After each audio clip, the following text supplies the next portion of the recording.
So far we've been talking about the operation of this stretch reflex under pretty much one set of circumstances, but there may be a variety of circumstances that would demand a change in the sensitivity of these receptors. So it makes sense that there ought to be some way to change the sensitivity of these receptors even during an active movement. And this is where the input from the gamma motor neuron to the contractile elements of the intrafusal muscle fibers comes in. So let's consider how this works. First of all, what do I mean by gain? Well, what do I mean by gain is simply this. Gain is the amount of extrafusal muscle contraction that can be elicited by a given stretch or a given load that's applied to that muscle. So it's basically an assessment of the output of the motor unit relative to the input in the form of a sensory signal that is monitoring the length of the muscle. So if gain is low, then one can imagine that a moderate stretch will induce only a rather modest output from the central nervous system, leading to only a small increase in resistance given a particular load that's just been applied.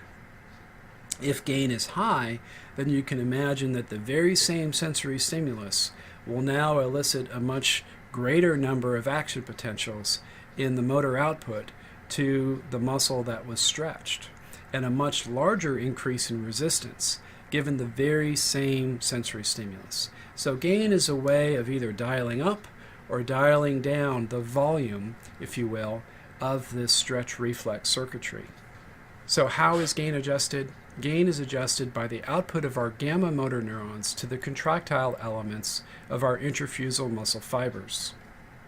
So one way that we can think of how this works is that activating our gamma motor neurons resets the sensitivity of the muscle spindle. And this would be especially important if the muscle is actively contracting, meaning that the muscle spindle is getting shorter. Well, if it gets shorter, then it loses its sensitivity to monitor the change in muscle length. So let's look at this figure and see how this might actually work. Now, for the purposes of this schematic, we're taking the intrafusal muscle fibers out of the muscle. Of course, they're actually embedded within the muscle, but for this demonstration, let's just simplify by removing these intrafusal muscle fibers. And what we can see now is that if we have a microelectrode that can stimulate the extrafusal muscle fibers, then this muscle can contract against some load.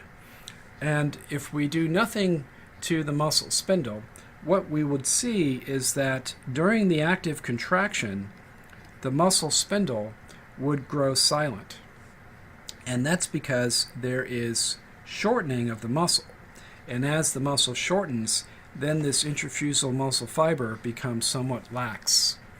And that reduces the stretch that would be applied and reduces the sensory outflow from that group 1A or group 2 afferent that happens to be supplying that muscle spindle.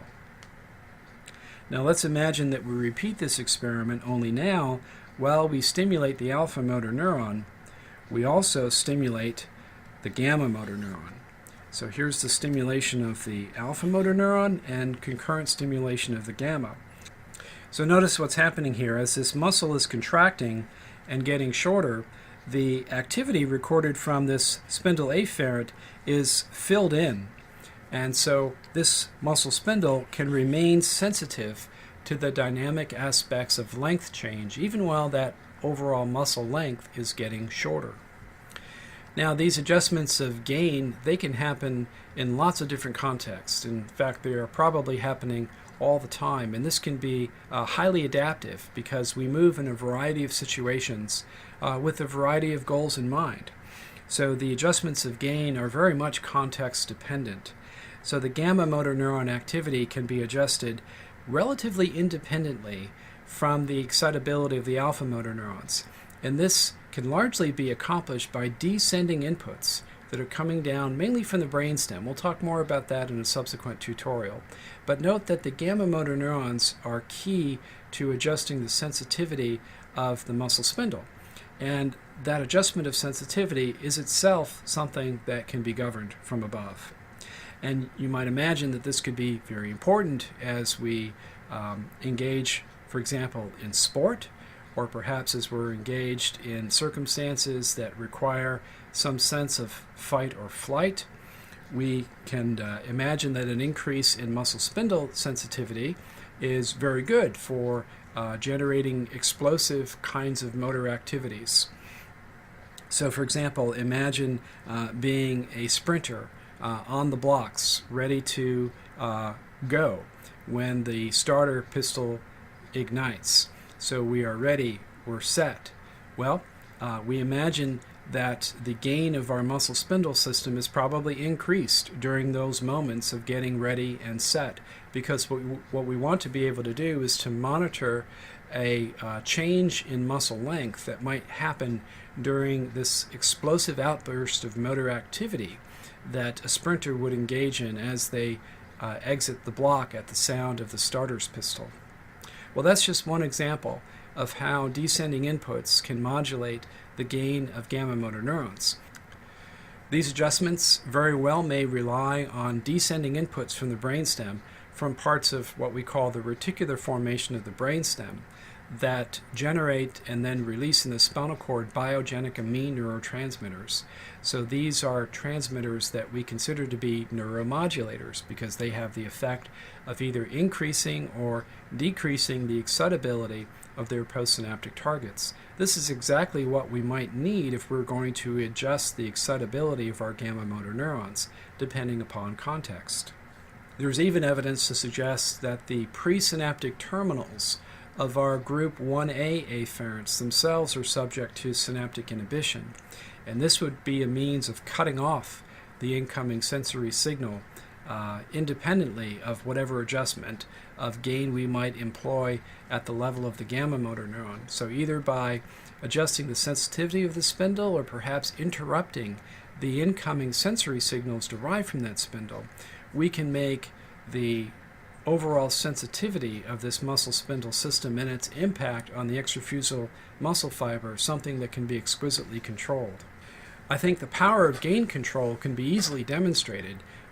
If any of you are athletes or you participate in stretching activities either before or after some sport or some kind of activity involving exercise, you may be wondering, well, how is it that we can voluntarily stretch? I mean, maybe some of you do yoga or something like that. The fact that you can voluntarily stretch a muscle implies that there must be some kind of way of adjusting the gain of those muscle spindles, because obviously you actually want to lengthen those muscles. You don't want that spindle to contract against your voluntary desire to lengthen that muscle.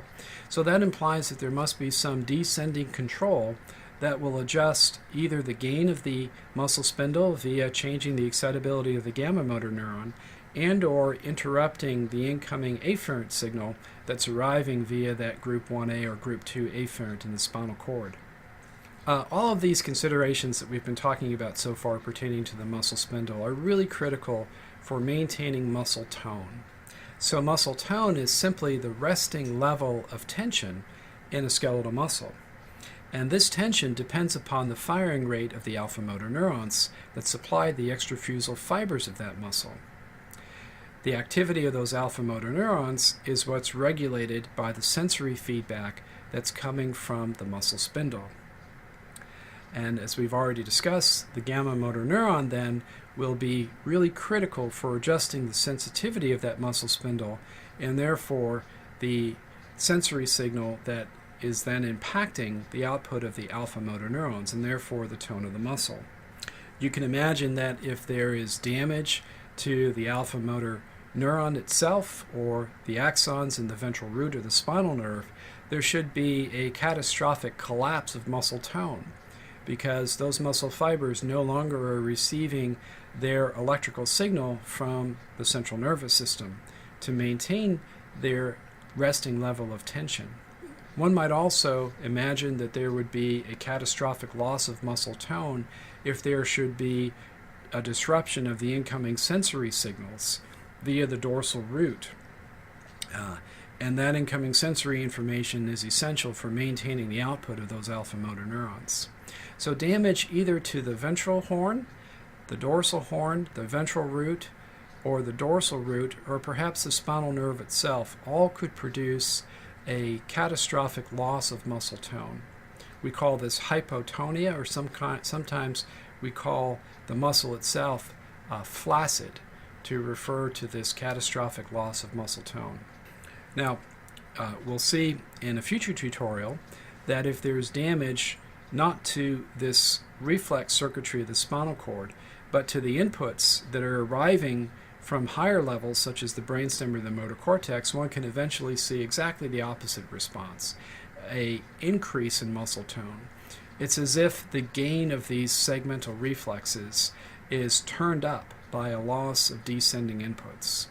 And this difference between seeing loss of muscle tone or an increase of muscle tone will be absolutely critical for your assessment of the localization of injury based on an examination of skeletal muscle and the status of our segmental stretch reflexes.